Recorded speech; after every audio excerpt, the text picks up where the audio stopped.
എൻ്റെ ഒരു ചോദ്യം ആദ്യം നമ്മുടെ സമുദായ സെക്രട്ടറി പറഞ്ഞ ഒരു കാര്യം എൻഡോഗാമിയെ സംബന്ധിച്ചാണ്.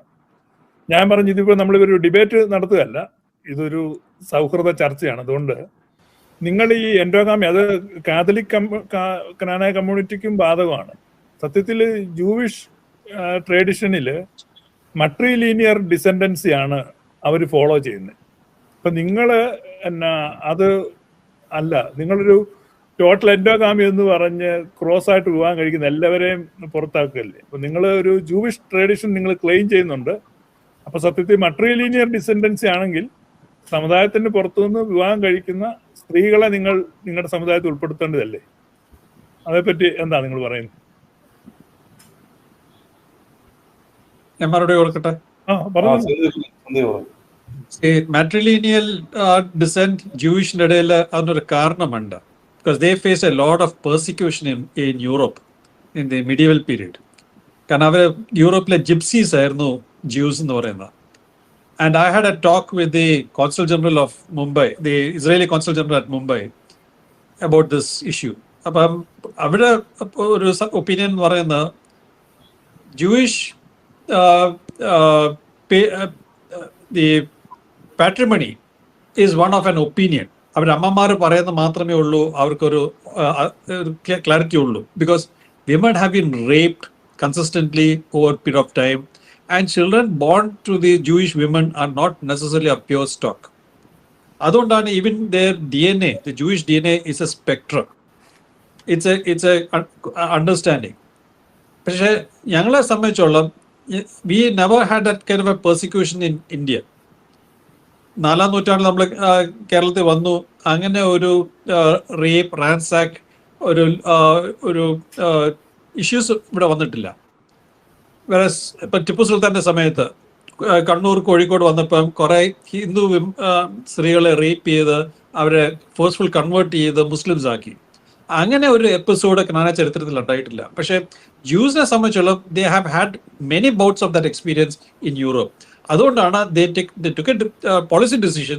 If your mother is a Jew, you are accepted as a Jew.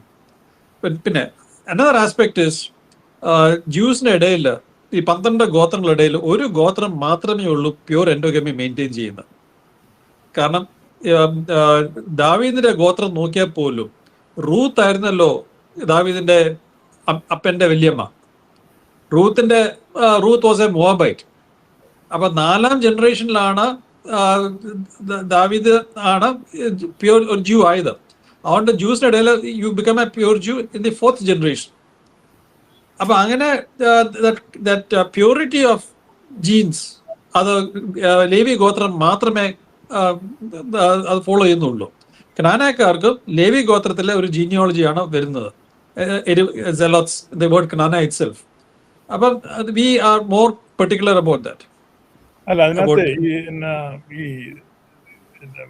നമ്മുടെ അഡ്വക്കേറ്റ് പറയുന്നത് ഒരു മോഡേൺ പെർസ്പെക്റ്റീവിലാണ് പറയുന്നത്. പക്ഷേ ഈ സെക്കൻഡ് ടെമ്പിൾ പീരീഡിൽ, അതായത് പോസ്റ്റ് എക്സിലിക് ബാബിലോണിയൻ എക്സിലിക് പീരീഡിൽ തൊട്ട് മട്രിലീനിയർ ഡിസെൻഡൻസി ആണ് ജൂവിഷിനിടയിൽ. അല്ല, ഞാൻ പറയട്ടെ, പ്രാക്ടീസ് ചെയ്യുന്നത്. അതായത് ഈ ഇത് മിഷ്ന എഴുതുന്നത് 2nd സെഞ്ചുറിയിലാണ്, AD. അപ്പൊ മിഷ്നയില് 2nd സെഞ്ചുറി, അതായത് AD 2ാം നൂറ്റാണ്ടിൽ തന്നെ അത് കോഡിഫൈഡ് ചെയ്തിട്ടുണ്ട്. AD 2ാം നൂറ്റാണ്ടിൽ എഴുതുന്ന മിഷ്നയിൽ if mother is Jewish child is Jewish എന്ന് എഴുതി വെച്ചിട്ടുണ്ട്. അപ്പൊ ഈ യഹൂദന്മാർക്ക് ഇല്ലാത്ത ഒരു സ്ട്രിക്റ്റ്, നിങ്ങളുടെ കനാനായ സമുദായത്തിലെ ഒരു സ്ത്രീ പ്രസവിക്കുമ്പോൾ ആ സ്ത്രീയുടെ ആ കുഞ്ഞിന്റെ അച്ഛൻ കനാനായ സമുദായത്തിന് പുറത്തുള്ളതാണെങ്കിലും ആ കുഞ്ഞു കനാനായ സമുദായത്തിൽ പെട്ടതായിരിക്കണം. ജൂവിഷ് കോഡാണ് നിങ്ങൾ ഉപയോഗിക്കുന്നെങ്കിൽ. അപ്പം ജൂവിഷ്, ഞാൻ പറയട്ടെ, ജൂവിഷ് കോഡ്. അപ്പൊ ഇപ്പൊ ഈ ജൂവിഷിനേക്കാളും കൂടിയ ജൂസ് എന്നാണ് നിങ്ങൾ പറയുന്നത്. അപ്പൊ നിങ്ങളുടെ സമുദായത്തിലെ സ്ത്രീകൾക്ക് നീതി കിട്ടണം. കാരണം യഹൂദ സ്ത്രീകൾക്ക് കിട്ടുന്ന നീതി നിങ്ങളുടെ സ്ത്രീകൾക്ക് നിങ്ങൾ നിഷേധിക്കുന്നുണ്ട്. മനസ്സിലായോ? അപ്പൊ അതിനെപ്പറ്റി എന്തെങ്കിലും പറഞ്ഞു. നിങ്ങൾക്ക് ഏത് കോഡാണ് നിങ്ങൾ ഉപയോഗിക്കുന്നത് ഈ ഒരു തീരുമാനം എടുക്കാൻ? ജൂസിന്റെ കോഡാണെങ്കിൽ സ്ത്രീകൾക്ക് ആ റൈറ്റ് കിട്ടണം. പറയാം. അതായത് എസ്രയുടെ കോഡ്, ലേവി ഗോത്രത്തില് എസ്ര പെർട്ടിക്കുലർ ആയിട്ട് സ്പെസിഫൈ ചെയ്തിട്ടുണ്ട്. ആ ഒരു പൗരോഹിത്യ കാത്തു സൂക്ഷിക്കണമെങ്കിൽ അപ്പനും അമ്മയും ലേവി ഗോത്രത്തിലായിരിക്കണം എന്നുള്ള. അങ്ങനെ പുള്ളി സെൻസസ് എടുത്തു. ആ പ്യൂരിറ്റി പ്രൂവ് ചെയ്യാൻ പറ്റാത്ത പേര് പുള്ളി ഇതിൽ നിന്ന് മാറ്റി, ആ പൗരോഹിത്യ ശ്രേണിയിൽ നിന്ന് അവർ നീക്കം ചെയ്തു. അവരാണ് പിന്നീട് സമാരിറ്റൻസിന്റെ കൂടി അവര് മൗണ്ട് ഗെറിസിമിൽ പോയി ഒരു ഓൾട്ടർനേറ്റ് ഒരു ടെമ്പിൾ പണിത്, അതും അലക്സാണ്ടർ ചക്രവർത്തിയുടെ സമയത്ത്. So there was A split within ജുഡിയ in the 3rd century BC. പിന്നെ ഈ 2nd century AD പറയുന്ന മിഷൻ ബാബിലോണിയനിലാണ് കുറെ ടെക്സ്റ്റ് അവർ ഇത് ചെയ്തത്. And 2nd century is where Jews were decimated in Judea by the Romans. And അവർക്ക് പിന്നെ നിക്കക്കൾ ഇല്ലാതെ ആവുന്നത്, ദേ ഹാഡ് ടു സർവൈവ്. അപ്പം അവര് സാഫോറിന്റെ സപ്പോർട്ടോട് കൂടിയാണ് പേർഷ്യയിൽ അവർ സർവൈവ് ചെയ്തത്. And that is why the Baghdadi Jews കുറെ പേര് ഇന്ത്യയിലോട്ട് ബോംബെ അങ്ങോട്ടൊക്കെ മൈഗ്രേറ്റ് ചെയ്ത് Baghdadi Jews. So they had to preserve themselves because അവിടെ they facing a lot of persecution including in the Muslim period. കാരണം they were known as a people of the book and they went through a lot of persecution. 7th century, 8th century, 7th to 9th century കാലഘട്ടത്തിൽ മുഹമ്മദിന്റെ ഒക്കെ കാരണം they face a lot of persecution. They were called the people of the book. ആ persecution ക്നാനാക്കാർക്ക് ഇല്ലായിരുന്നു. So we follow Ezra's code. അപ്പൊ നമുക്ക് ഉൾക്കൊള്ളണമെങ്കിൽ അപ്പനും അമ്മയും രണ്ടുപേരും ക്നാനാക്കാരായിരിക്കണം. ആയിക്കോട്ടെ, ഞാൻ നിങ്ങളുടെ കാര്യത്തിൽ ഇടപെടുന്നില്ല. ഞാനൊരു പോയിന്റ് ചൂണ്ടിക്കാണിച്ചതേ ഉള്ളൂ. കാരണം ജ്യൂസിന്റെ ഒരു കോഡ് അങ്ങനെയാണ്. അപ്പൊ നിങ്ങളുടെ കോഡ് ജ്യൂസിനേക്കാളും സ്ട്രിക്റ്റ് ആണ്.